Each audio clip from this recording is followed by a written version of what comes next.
पढ़ते पढ़ते Ohm's law पर, जिस ओम्स लॉ ने हमें बताया कि ओम्स लॉ ने हमें बताया कि V equal to I R होता है, जहाँ से हमको एक वर्ड आया रेसिस्टेंस, जिसके बारे में जाने कि यह अपोजिट रिटार्डिंग फोर्स है which opposes the relative motion of electric current. ये क्या करता है, अपोज करता है relative motion of electric current को। तो इससे क्या होगा कि आपका जो वर्क होगा, अगर रेसिस्टेंस ज़्यादा प्रोड्यूस होगा तो आपका वर्क कम होगा, अगर रेसिस्टेंस कम प्रोड्यूस होगा तो आपका वर्क ज़्यादा हो सकता है। पर रेसिस्टेंस का यूज भी बहुत है। जैसे कि आप जानते हैं कि हम लोग जनरली क्या करते हैं कि कम वोल्टेज के बल्ब यूज करते हैं, और बैटरी या कोई भी इलेक्ट्रिक अप्लायंस जो होते हैं वो बहुत ज़्यादा अगर इलेक्ट्रिक करंट सप्लाई कर दे उस बल्ब के पास तो बल्ब फ्यूज हो जाएंगे। अतः उस जगह पर हम लोग किसका, इस रेसिस्टेंस का यूज करने से हम लोग को फ़ायदे हो सकते हैं। तो रेसिस्टेंस का यूज कैसे करेंगे, तो रेसिस्टेंस का यूज करने के लिए यही जो आप देख रहे हैं यह रेसिस्टर होता है, जिसमें रेसिस्टेंस प्रोड्यूस होता है। अतः इसे हम क्या करते हैं, वायर में लगा देते हैं, जिससे क्या होता है कि यह इलेक्ट्रिक करंट के फ्लो को कम कर देता है, और जिससे कि जितनी मात्रा इलेक्ट्रिक अप्लायंस को होती है उतनी मात्रा उसको इलेक्ट्रिक करंट का मिल जाता है, और इस प्रकार हमारा जो इलेक्ट्रिक अप्लायंस रहता है वो सुरक्षित रह जाता है। अब बात है कि सर हम ये बात तो समझ गए कि अगर हमको क्या करना है, इलेक्ट्रिक करंट कम रखना है, वोल्टेज कम रखना है, तो हमको ये लगाना पड़ेगा। चलिए ये बात तो सही है, पर लगाएंगे कैसे, तो इसको जो होता है जोड़ने का इलेक्ट्रिक सर्किट में दो तरीका होता है। एक का नाम है सीरीज कम्बिनेशन, दूसरा का नाम है पैरेलल कम्बिनेशन। सीरीज से आपको मालूम है चलता होगा कि सीरीज का मतलब है एक श्रेणी में ऐसे कर कर ऐसे ऐसे ऐसे ऐसे, और ए सीरीज का मतलब हो गया कि ऐसे, फिर यहाँ पर एगो लग जाओ, यहाँ पे लग जाओ भाई, आगे बढ़ते जाओ। पैरेलल कम्बिनेशन का मतलब था पैरेलल, एक ऊपर तो एक नीचे, ऐसे कर कर पैरेलल कम्बिनेशन। तो दो कम्बिनेशन के बारे में हम लोग को आज की क्लास में पढ़ना है, series combination and parallel combination. तो अच्छा, इंट्रोडक्शन आपका हो चुका है कि आज क्या क्लास किए जाएंगे। उससे पहले मैं आप लोगों के लिए एक बात बता दूं कि series combination and parallel combination के खत्म होते ही आपका चैप्टर का मात्र 2 पॉइंट बच जाएगा। एक है हीटिंग इफेक्ट ऑफ करंट, बड़ा ही मस्त और झक्कास टॉपिक है हीटिंग इफेक्ट ऑफ करंट। और उसके बाद आपका एक टॉपिक जो बच जाएगा, उस टॉपिक्स का नाम होगा, एक जो टॉपिक आपका बचेगा उसका नाम होगा आपको इलेक्ट्रिक पावर, जिसमें आपको बिजली बिल निकालना सिखाएंगे। अर्थात 2 क्लासेस में आपका चैप्टर एंड है। तो फिर से आपका एक और होमवर्क, जैसे कि मैंने देखा कि बायोलॉजी का सबने होमवर्क्स बनाया, नो डाउट 2-4 बच्चे नहीं बना रहे हैं। अब उतने की तो गिनती नहीं की जा सकती है। जो मेहनत करेंगे वो आगे बढ़ेंगे, जो मेहनत नहीं करेंगे वो कभी भी आगे नहीं बढ़ेंगे। इतना बात आप ध्यान से अपने मन में रखना। तुम्हें ना ही मेहनत से तुमको ना ही कोरोना बचा सकता, ना ही लॉकडाउन बचा सकता। मेहनत तो तुमको करना ही पड़ेगा। तो ये चीज़ को समझो, और मेहनत इससे कम मेहनत करने का समय आपको कभी नहीं मिलेगा। अभी आपके लिए क्या है, ना खाने की टेंशन है, ना कोई चीज़ की टेंशन है, यहाँ जाने के, स्कूल के या दोस्तों से बात करने के। अभी घर पर रहना है और पढ़ना है, बस ये काम है आपके पास। तो जो कर रहे हैं वो बहुत अच्छा कर रहे हैं। तो आपके लिए फिर से क्या हो गया होमवर्क कि एनसीईआरटी का इलेक्ट्रिसिटी चैप्टर को पूरी तरह से फिर से, जो ग्रीन कलर में क्वेश्चन दिया रहता है उस क्वेश्चन को आप बनाकर फिर से दिखाएंगे पूरे। अब रही बात कि बायोलॉजी लाइव प्रोसेस तक का हुआ, लाइव प्रोसेस तक में उस सारे क्वेश्चन को मैं तैयार कर आपको एक वीडियो बनाऊंगा और फिर भेज दूंगा। मतलब आपको नोट्स करते रहना है, क्वेश्चन जो आपको आ रहे हैं उसको बनाते जाना। आपको एस शांत का भी क्वेश्चन मिलेगा, और साथ साथ 1999 से लेकर 2019 तक जो आपका एग्जाम हुआ है सीबीएसई का, उसमें पूछे गए क्वेश्चंस लाइव प्रोसेस से और इलेक्ट्रिसिटी से वो भी मिलेगा। तो इसलिए आपका जो होमवर्क रहा वो समझ गए होंगे आप कि आपको फिर क्या करना है। जैसे बायोलॉजी में लाइव प्रोसेस तक का किया, उसे इलेक्ट्रिसिटी फुल चैप्टर कर लेना है। क्वेश्चन आंसर मैं कराऊंगा, ये गारंटी है। अभी थोड़ा सा क्लासेस को करना है, क्योंकि मैंने 15th ऑफ मैथ तक कहा था, फर्स्ट पर चैप्टर बायोलॉजी का हो जी गया, फिजिक्स का हो गया, केमिस्ट्री थोड़ा पीछे, तो उसको भी लेवल में लाने के लिए 2 क्लासेस कल बढ़िया से बनाने हैं। तो वो चीज़ आप लोग को करना पड़ेगा। चलिए बिना किसी देरी के हुए हम लोग आज के अपने फर्स्ट टॉपिक सीरीज कम्बिनेशन के बारे में जानने की कोशिश करते हैं। देखो यहाँ पे सीरीज कम्बिनेशन आ गया, इसे ही हम लोग कहते हैं सीरीज कम्बिनेशन। देखो सब जो है R1 resistor, R2 resistor, R3 resistor, तीनों किस चीज़ में जुड़ा हुआ है, सीरीज में जुड़ा हुआ है।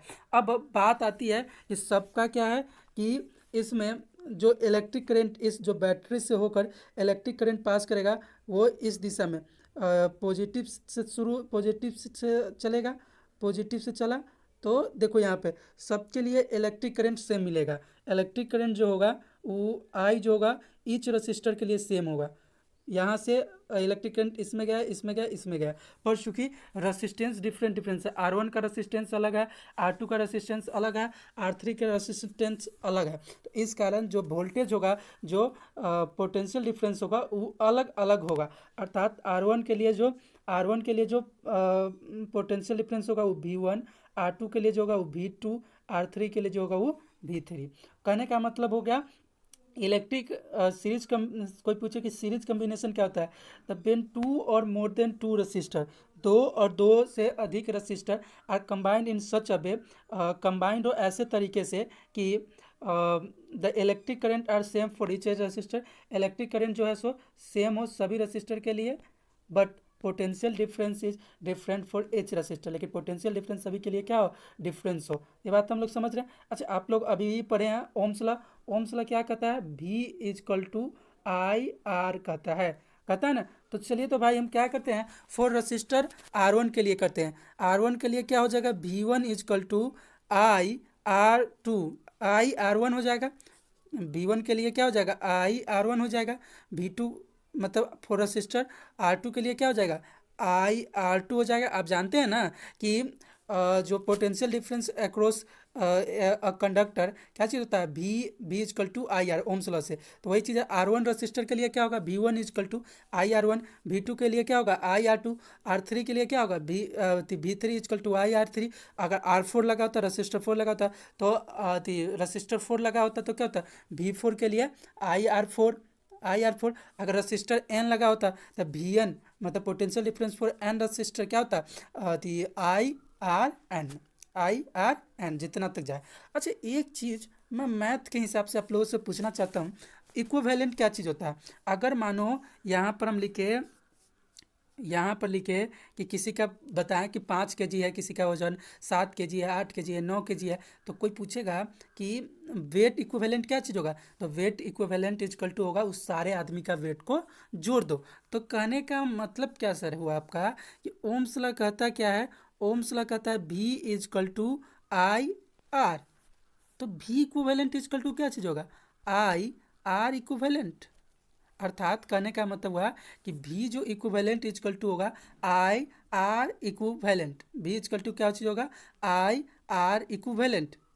ठीक है, V इक्विवेलेंट इजकल टू हो जाएगा IR इक्विवेलेंट। मतलब R इक्विवेलेंट का मतलब यहाँ पर क्या होगा, R1 R2 दो ही रजिस्टर ले रहे हैं, R1 R2। V equivalent is equal to IR equivalent करने का था कि पूरा जो पोटेंशियल डिफरेंस प्रोड्यूस होगा इस इलेक्ट्रिक सर्किट में वो किसके बराबर हो, इलेक्ट्रिक करंट तो सेम है, R इक्विवेलेंट अर्थात R1 R2 R3 जितना रजिस्टर लगा दो भाई उतना के बराबर होगा। ये एक आपके पास फर्स्ट नंबर का इक्वेशन हो गया। चलिए तो हम लोग कहते हैं कि हम लोग के पास क्या चीज़ मिला है कि V equivalent is equal to IR equivalent. R equivalent क्या चीज़ है, R1 प्लस R2। R3 के नहीं ले रहे हैं, जगह ही कम है। अब V इक्विवेलेंट पहले ही हमारे पास आ चुका है, क्या चाहिए, V इक्विवेलेंट करके IR equivalent. V equal to IR equivalent first equation से आया। फिर ये हो गया इधर क्या चीज़, I into R1 plus R2। देखो था I से I कट गया तो R equivalent is equal to answer आ गया R1 प्लस R2। अर्थात इलेक्ट्रिक सर्किट में कितना रेसिस्टेंस प्रोड्यूस हो रहा है ये अगर हमको बताना होगा सीरीज के लिए तो हम क्या करेंगे, सारे रेसिस्टर का जो रेसिस्टेंस होगा उसको जोड़कर टोटल रेसिस्टेंस बता देंगे। कहने का मतलब हो गया कि हमारे पास दो चीज़ आया कि सीरीज कम्बिनेशन में होता है R equivalent is equal to R1 plus R2, या R इक्विवेलेंट किसके लिए, एन रजिस्टर तक के लिए, तो दो ही रजिस्टर के लिए था, तो R1 plus R2 plus dash dash dash plus R1, जितना रजिस्टर है उतना तक। ये मैथ की दुनिया का छोटा सा एक नमूना था जिसमें इक्विवेलेंट वाली बात थी। चलिए तो सीरीज कम्बिनेशन आपने समझ लिया कि सीरीज कम्बिनेशन में जितने भी रजिस्टर लगेंगे होंगे उस सारे रजिस्टर को क्या करना है, ऐड कर देना है। ऐड कर देने से आपका पूरा रेसिस्टेंस उसका निकल जाएगा। अब आ गया सीरीज कम्बिनेशन के बाद पैरेलल कम्बिनेशन की बात। सीरीज कम्बिनेशन में एक चीज़ समझ लिया कि इलेक्ट्रिक करंट सेम होगा ईच रेसिस्टर के लिए, लेकिन पोटेंशियल डिफरेंस डिफरेंट रहता है। क्यों, क्योंकि सबका चूँकि ईच रेसिस्टर का रेसिस्टेंस अलग अलग है। चलिए अब देखिए पैरेलल कॉम्बिनेशन कुछ इस प्रकार से मैंने पहले ही बताया था। देखो एक यहाँ, एक यहाँ, एक यहाँ, एक यहाँ, तो ये क्या हो गया, पैरेलल कॉम्बिनेशन ऑफ रेसिस्टेंस हुआ, पैरेलल कॉम्बिनेशन ऑफ रेसिस्टेंस हुआ। अब यहाँ पर क्या हो रहा है भाई, सो देखो यहाँ पर हो क्या रहा है कि भी है, यहाँ से इलेक्ट्रिक करंट निकलना शुरू किया, ऊपर की ओर गया, अब यहाँ पर गया तो इसको जंक्शन ही जंक्शन है। जंक्शन ही जंक्शन का मतलब है कि इसके लिए एक इधर जा सकता है, इधर जाना है, इधर जाना है, इधर जाना है। तो चूंकि इलेक्ट्रिक करंट किसी के साथ बेईमानी नहीं करेगा, तो इसलिए क्या करेगा कि I1 ऊपर की ओर चला गया, I2 इस I1 जो है इलेक्ट्रिक करंट के कुछ भाग रेसिस्टेंस 1 के लिए चला गया, फिर कुछ भाग रेसिस्टेंस 2 के लिए चला गया, फिर कुछ भाग रेसिस्टेंस 3 के लिए चला गया, कुछ भाग रेसिस्टेंस 4 के लिए चला गया, जिसका नाम हमने दे दिया I1 I2 I3 I4। क्या क्या नाम दे दिया, I1 I2 I3 I4। अब रजिस्टर भी चार ठो है, R1 R2 R3 R4, और सब जाकर फिर देखो कहाँ मिल रहा है, यहीं पे मिल रहा है, सब जाकर यहीं पे मिला। तो यहाँ पर फिर जो है इलेक्ट्रिक करंट जितना इस चारों में गया था यहाँ पर आकर कंबाइन होकर फिर होकर यह पॉजिटिव टू निगेटिव की ओर फ्लो कर लेगा। अब आ गया तो इसमें क्या चीज़ हुआ कि इसमें इलेक्ट्रिक करंट डिस्ट्रीब्यूटेड हो गया, पर पोटेंशियल डिफरेंस सबका सेम रहेगा। कारण पूछो क्यों, क्योंकि यहाँ पर सीरीज कॉम्बिनेशन है नहीं, तो जितना रेसिस्टेंस यहाँ प्रोड्यूस हुआ और इलेक्ट्रिक करंट बट गया है, तो इस कारण क्या होगा कि इसका पोटेंशियल डिफरेंस जो होगा वो भी इसका होगा, वो भी इसका होगा, वो भी इसका होगा, और चारों का पोटेंशियल डिफरेंस क्या होगा, बराबर होगा। क्या होगा, बराबर होगा। तो चलिए, तो पैरेलल कॉम्बिनेशन क्या चीज़ है, parallel combination is the combination in which two or more than two resistors are combined in such a way that electric current is distributed but the potential difference is same for each resistor। अब चलिए हम लोग इसको क्या करते हैं, बड़े ही ज़बरदस्त तरीके से इसको भी प्रूव करने की कोशिश करते हैं। पहला का क्या था, R equivalent is equal to R1 plus R2, या R N equivalent is equal to R1 plus R2 plus जितना रजिस्टर उस सबको जोड़ दो। अब इसमें क्या चीज़ हो रहा है, आप फिर एक फॉर्मूला जानते हैं, V इजकल टू IR। ठीक है, यहाँ पर क्या है, V equal to I1 R1 है, फिर V equal to I1 R2 है, V equal to I1 R3 है।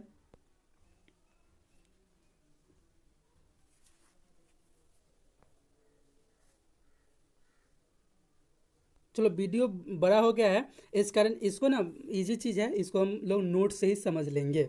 Okay, take care, good bye, और लगातार पढ़ते रहिए।